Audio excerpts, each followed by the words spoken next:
Prvi korak gre od tega, od ideje, od želje, od pobude, pa do prijav, zbranih prijav učencev.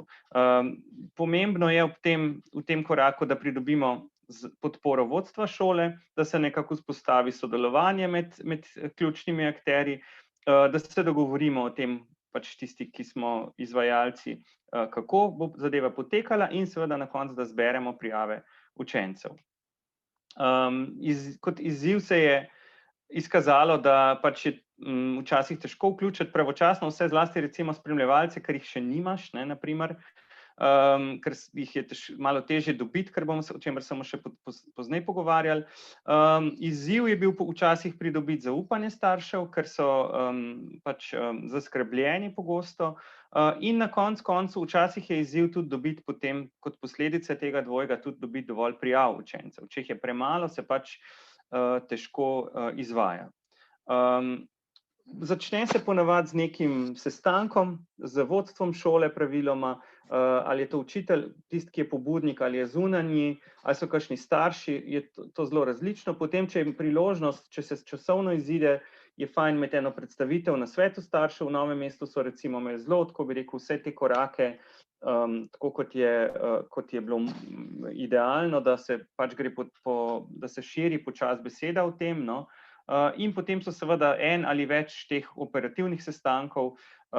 med pač izvajalci oziroma koordinatorjem in recimo nekom na šoli in ostalimi učitelji ali pa z nekim zunanjim izvajalcem. Skratka, da pridemo na koncu do tega dogovora, kako bo vsa stvar potekala. Zdaj, ta uvodni del, bi rekel, pri tem uvodnem delu nam lahko pomaga tudi ena zloženka za starše, ki smo jo pripravili v leto, dve nazaj, kjer poskušamo nekako predstaviti, kaj so neke prednosti tega pač pešbusa in aktivne poti v šolo nasploh, se pravi, hoje s peš ali s kolesom, in je tudi del gradiva, ki ga dobite v okviru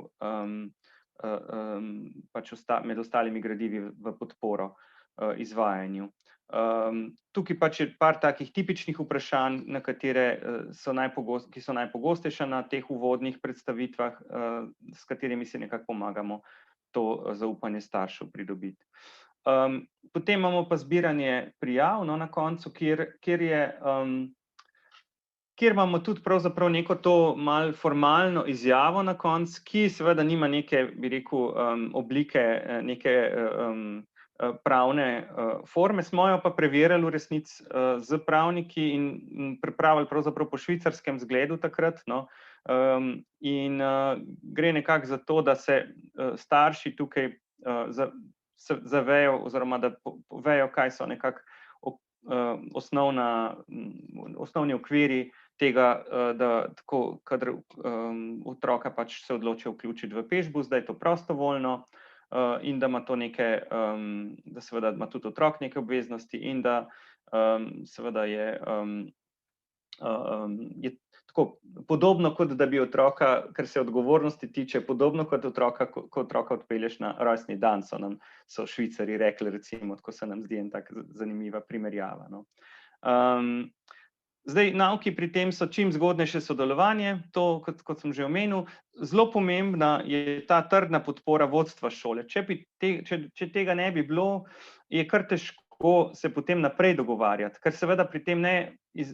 sodeluje samo en učitelj in en razred, praviloma je tukaj seveda že to, je treba nekako več pedagoškega kadra vključiti in več učencev iz večjih razredov in že zaradi tega pravzaprav se tiče to vodstva šole. Pomembno je pa tudi, da je na šoli nekdo, ki bi rekel, s srcem to rine naprej, no. To je ena taka oseba, ki ima ambicijo z tega nekaj narediti, no.